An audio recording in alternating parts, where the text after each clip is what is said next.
came to terms with my own morality, laughed in the face of death, etc.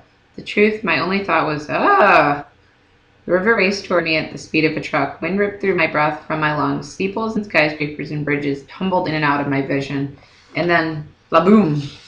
A whiteout of bubbles. I sank through the murk, sure that I was about to end up embedded in 100 feet of mud and lost forever. But my impact with the water hadn't hurt. I was falling slowly now, bubbles tickling my fingers. I settled on the bottom soundlessly. A catfish the size of my stepfather lurched into the gloom.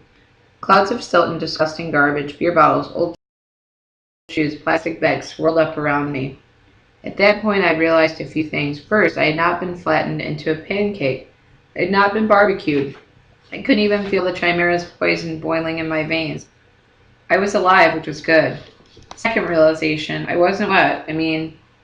I could feel the coolness of the water. I could see where the fire on my clothes had been quenched. But when I touched my own shirt, it felt perfectly dry. I looked at the garbage floating by and snatched an old cigarette lighter. No way, I thought. I flicked the lighter. It sparked. A tiny flame appeared. There at the bottom of the Mississippi. I grabbed a soggy hamburger wrapper out of the current, and immediately the paper turned dry. I lit it with no problem. As soon as I let go, the flame sputtered out. The wrapper had been turned into a slimy rag. Weird. But the strangest thought occurred to me only last. I was breathing. I was underwater and breathing normally. I stood up thigh deep in mud. My legs felt shaky. My hands trembled. I should have been dead. The fact that I wasn't, a miracle. I imagined a woman's voice, a voice that sounded like my mother. Percy, what do you say? Thanks? Underwater, I sounded like I did on recordings, like a much older kid. Thank you, Father. No response, just a dark drift of garbage. Downriver, the enormous catfish gliding by, the flash of the sunset on the water's surface, far above, turning everything the color of butterscotch. Why had Poseidon saved me? The more I thought about it, the more ashamed I felt. So I'd gotten lucky a few number of times against the thing like the chimera.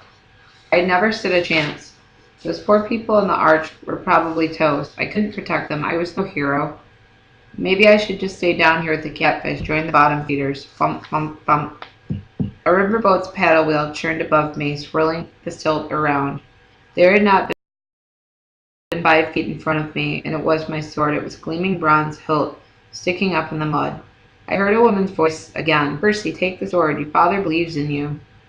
This time I knew the voice wasn't in my head. I wasn't imagining it. Her words seemed to come from everywhere, rippling through the water like a dolphin sonar. Where are you? I called aloud. Then through the gloom I saw her, a woman about the color of the water, a ghost in the current, floating just about the sword.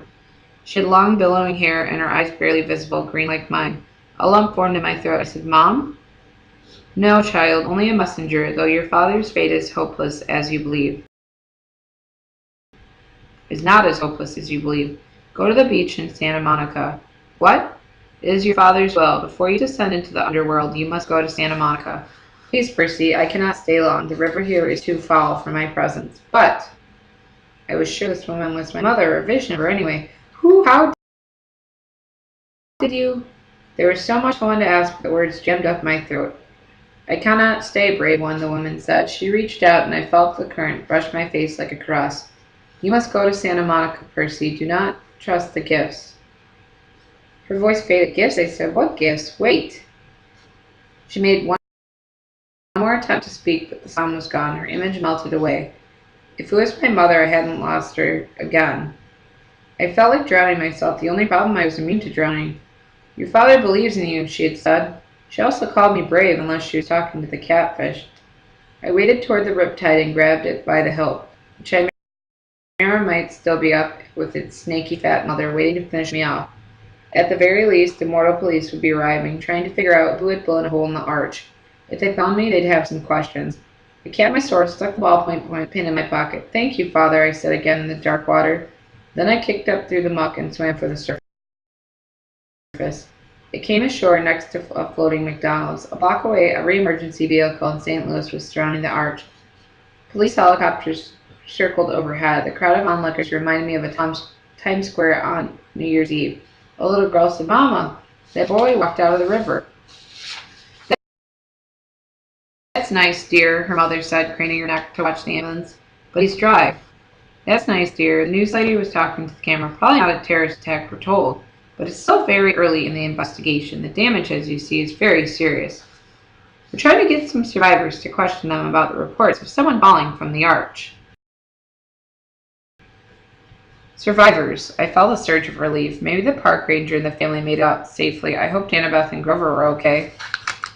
I tried to push through the crowd to see what was going on the police line. An adolescent boy, another reporter, was saying, Channel 5 has learned that the surveillance camera showed an adolescent boy going wild on the observation deck, somehow setting off this freak explosion. Hard to believe, John, but that's what we're hearing. Again, no confirmed fatalities.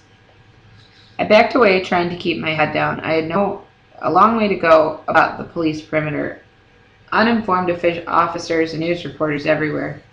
I'd almost lost hope over ever finding Annabeth and Grover when a familiar voice bleated, Percy! I turned and I got tackled by Grover's bear hug or goat hug. He said, I thought you'd gone to Hades the hard way. Annabeth stood behind him, trying to look angry, but she seemed relieved to see me. We can't leave you alone for 5 minutes. What happened? I sort of fell. Percy, 630 feet. Behind us, the cop shouted, Gangway! The crowd parted and a couple of paramedics hustled out, rolling a woman on a stretcher. I recognized her immediately as the mother of the little boy who'd been on the observation deck. She was saying, and then this huge dog, this huge fire-breathing chihuahua. Okay, ma'am, the paramedic said, just calm down. Your family is fine. The medication is starting to kick in. I'm not crazy. The boy jumped out of the hole and the monster disappeared, then saw me. There he is. That's the boy. I turned quickly and pulled Annabeth and Grover after me. We disappeared into the crowd. What's going on? Annabeth demanded. Was she talking about the chihuahua on the elevator? I told them the whole story of Chimera, Echidna, my high dive act, the underwater lady's message. Whoa, said Grover. We've got to get you to Santa Monica. You can't ignore a summons from your dad. Before Annabeth could respond, we passed another reporter during a news break, and I almost froze in my tracks when he said, Percy Jackson, that's right, Dan. Channel 12 has learned that the boy may have caused this explosion fits the description of a young man wanted by authorities for a serious New Jersey bus accident 3 days ago, and the boy is believed to be traveling west. For our viewers, here is a photo of Percy Jackson. We ducked around the news van and slipped into an alley. First things first, I told Grover, we've got to get out of town. Somehow we made it back to the Amtrak station without getting spotted. We got on board the train just before it pulled out for Denver. The train trundled west as the darkness fell, the police lights still pushing along the St. Louis skyline behind us.